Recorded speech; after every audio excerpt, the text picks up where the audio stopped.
Good morning children's. हम हमारा second chapter पढ़ रहे थे, फार्मिंग एंड हर्डिंग वाला। अब हम इसमें देखेंगे finding out about the first farmers and herders, यानी कि सबसे पहले जो फार्मर्स और हर्डर्स कहाँ खोजे गए थे उसके बारे में देखिए। Look at map you will notice A number of blue squares, यानी कि भारत पीछे जो मैप दिया गया है इसमें हम उसमें देखते हैं कि इसमें जो नीले स्क्वेयर्स हैं इसमें नियोलिथिक साइट्स के किए गए हैं। तो इस मैप में कहाँ कहाँ हैं ये नीले? महागढ़ है, बुर्जहोम है, मेहरगढ़ है, हालुई है और पेयमपल्ली है, इन सब में, और दाउजली हेडिंग्स हैं, इनमें ये नियोलिथिक साइट्स हैं जो इसमें खोजी गई हैं। Each marks a site from where archaeologist have a found evidences of early farmers and herders, यानी कि जो ये नीले नीले मार्क्स किए गए हैं इन पे जो आर्कियोलॉजिस्ट हैं उन्होंने प्राचीन जो फार्मिंग और हर्डिंग के जो स्रोत हैं वो खोजे हैं, एविडेंस हैं, सबूत मिले हैं कि यहाँ पे सबसे पहले फार्मर और हर्डर्स मिले हैं। There are found all over the subcontinent. Some of the most important ones are in the northwest, in present-day Kashmir, and in east and south India. Some of the most ones are, यानी कि उनमें से कुछ जो महत्वपूर्ण हैं वो north west, उत्तर पूर्वी दिशा में, प्रेजेंट डे कश्मीर, वर्तमान में Kashmir, and east and south India, पूर्व और दक्षिणी भारत में, यानी कि ये जो हर्डर्स हैं ये मिले हैं, फार्मर्स और हर्डर्स मिले हैं।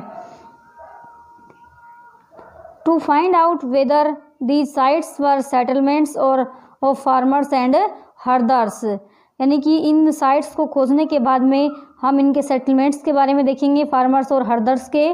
Scientist study evidences of plants and animals bone, यानी वैज्ञानिकों ने जो सबूत मिले हैं यहाँ पे पौधों के और एनिमल्स बोन के, उनका अध्ययन किया है।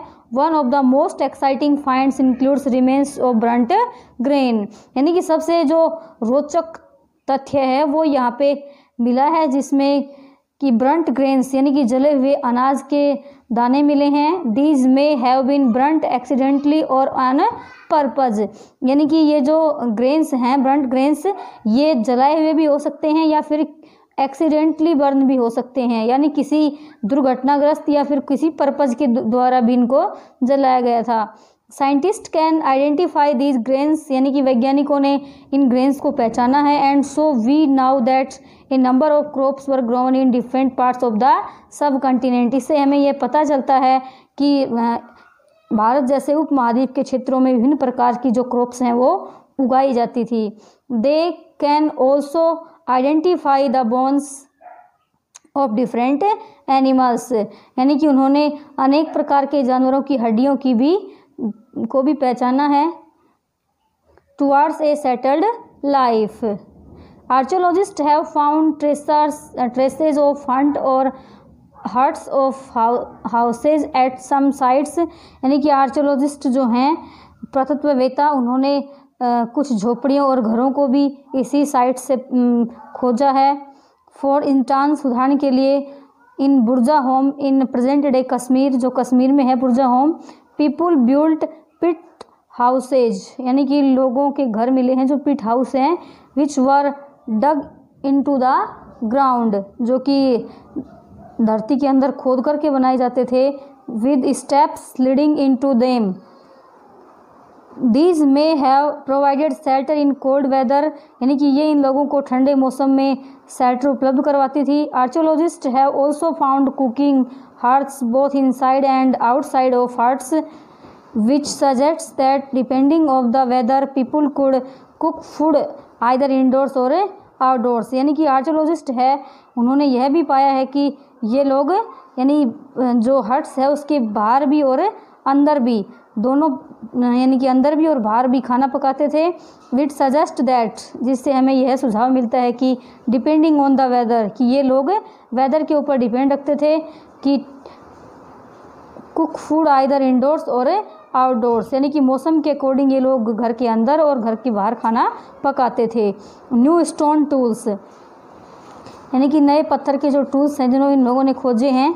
Stone tools have been found from many sites as well, यानी कि अनेक जो साइट्स हैं उनमें इन लोगों ने स्टोन टूल्स हैं वो प्राप्त किए हैं। Many of these are different from the earlier palaeolithic tools and that is why they are called neolithic, यानी कि इनमें से अनेक जो पेलियोलिथिक टूल्स मिले हैं और इसके बाद में why they are called neolithic, यानी पत्थर के जो इनको स्टोन टूल्स मिले हैं इसी कारण से इसको नियोलिथिक भी कहते हैं। These include tools that were polished to give a fine cutting edge and mortars and pestles used for grinding grains and other plant produce, यानी कुछ टूल्स हैं वो इंक्लूड किए गए हैं। ए फाइन कटिंग एज यानी कि तेज़ धार वाले टूल्स हैं। Mortars and pestles used for grinding grain, यानी कि मोर्टर्स और पेस्टल्स हैं जो अनाज है उसको काटने के काम में लिए जाते थे। एंड अदर प्लांट प्रोड्यूस, और कुछ पौधों के उत्पादन में। Mortars and pestles are used grain even today several thousands years later, यानी कि इनका उपयोग आज भी हज़ारों वर्षों पहले भी इनका उपयोग किया जाता था। एट दैट सेम टाइम, इसी समय tools of palaeolithic types continue to be made and used, यानी कि पेलियोलिथिक प्रकार के जो यानी कि पाषाण काल के अंदर जिन स्टोन्स का उपयोग किया जाता था, स्टोन टूल्स का, उनका उपयोग यानी कि वो यानी बनाना जारी रखे थे, उन्होंने उनका उपयोग भी किया था। And remember some tools were also made of bone, और कुछ जो टूल्स थे वो हड्डियों के भी बने होते थे।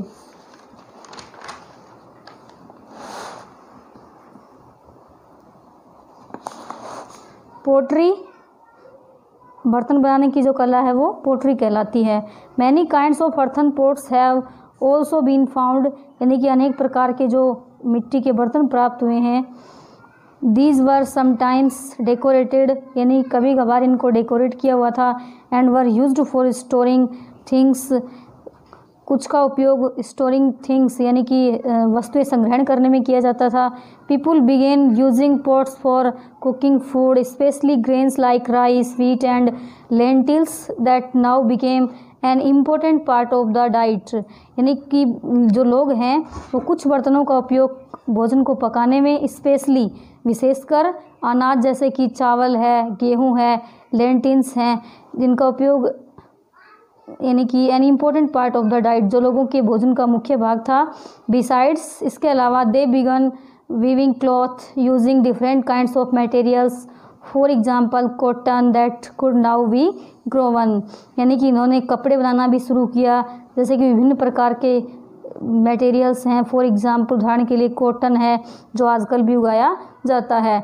Did things change everywhere and all at once, ये चीज़ें हैं वो प्रत्येक स्थान पर प्राप्त हुई हैं। Not quite in many areas man and women still continue to hunt and gather food, यानी कि अनेक क्षेत्रों पर पुरुष और जो महिलाएं हैं वो शिकार करते थे और अपने भोजन को इकट्ठा करने के लिए। And elsewhere people adopted farming and herding slowly, यानी कि किसी स्थानों पर लोग फार्मिंग और हर्डिंग करते थे स्लोली, धीरे धीरे, ओवर सेवरल थाउजेंड ईयर्स, यानी कई हज़ारों वर्षों पहले। Besides in some cases people tried to combine these activities, यानी कि इसके बाद में जो लोग थे वो कंबाइन एक्टिविटीज़ भी करने लगे, जैसे कि doing different things during different seasons, यानी कि अलग अलग मौसम में अलग अलग वस्तुएं उत्पादित करते थे।